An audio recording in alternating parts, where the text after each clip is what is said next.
आज हम ट्रैक्टर का ऑयल बदलाना सिखाएंगे। यहाँ से ऑयल निकालते हैं, यहाँ वो डीजल फिल्टर निकालते हैं, ऑयल फिल्टर।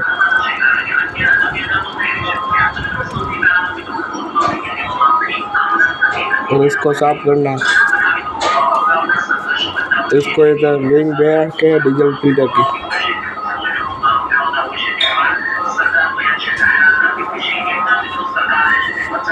डीजल फिल्टर ऐसे चढ़ा देते हैं, फिर इसको ऐसे फिट करता।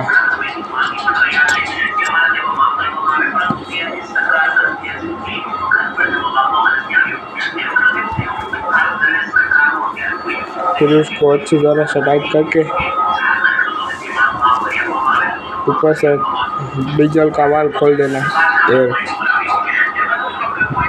फिर ऊपर से ऑयल डाल देना।